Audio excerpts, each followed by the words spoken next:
These aren't for first-time buyers or people chasing hype.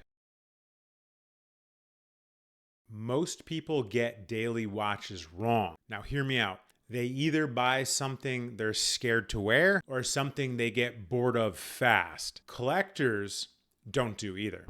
Once you move up market, a daily watch isn't about toughness anymore. It's about buying something you don't feel the urge to replace 6 months later. The watches that last aren't always the loudest. They're the ones that quietly make sense over time. A real daily at this level is a watch you stop thinking about. It fits, it wears well, it doesn't clash with the rest of your collection. That's a smaller group of watches that most people expect. So with that in mind, these are the watches that actually work as daily wears once you're playing at this level. Number 1, Rolex Submariner 126610LN. I've extensively reviewed this watch on this channel, but just to recap it, this is still the safest daily for a reason.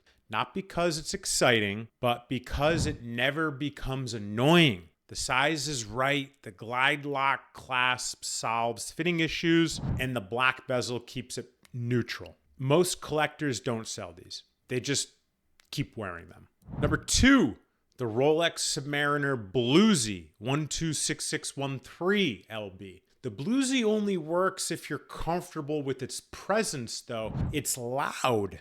It has gold. It's two-tone, but it still wears like a Submariner. The gold doesn't make it feel fragile, and the blue dial keeps it fun. If you want a daily that doesn't disappear on the wrist, this does a great job. Number 3, the Rolex GMT Master II, the 126710 line, more specifically the 126710 GRNR. This one works because it's balanced. The gray, the black bezel kind of tones down the whole look. And the Jubilee bracelet makes it easy to wear all day. Even if you don't use the GMT function, the watch just feels right on the wrist. And that's why people keep it. Number 4, the Rolex Explorer II, reference 226570. This is the Rolex daily for people who don't want attention. It's a fixed bezel. It wears flatter than you'd expect. It's particular.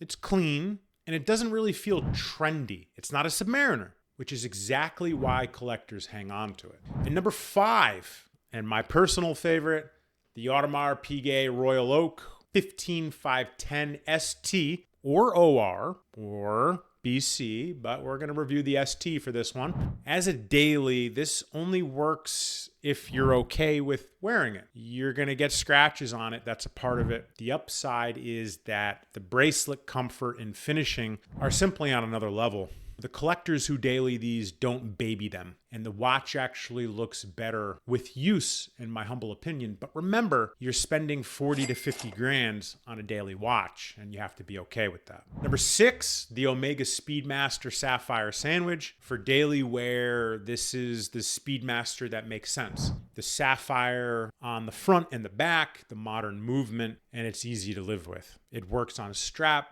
it works on bracelet, it doesn't feel fragile. That's why it ends up on the wrist more than people expect and at a great price point, under $10,000. Number 7, the Omega Seamaster Diver 300M. I don't know what to say other than this is one of the most comfortable daily wears out there. I actually just sold one yesterday, and every time I do it, I kind of regret it because I want to wear it more. The bracelet is better than most people give it credit for. The wave dial, which is laser edged, is not generic. It's not rare, but it's honest. It wears well for an everyday. Number 8, Breitling Superocean Heritage specifically. This is for someone who wants a daily diver without like modern bulk. The design is cleaner, the case wears well, and it doesn't try too hard. It's a quiet choice. It's not a Rolex. It's not an Omega, which is why collectors who buy them tend to keep them. So who are these watches actually for? These aren't for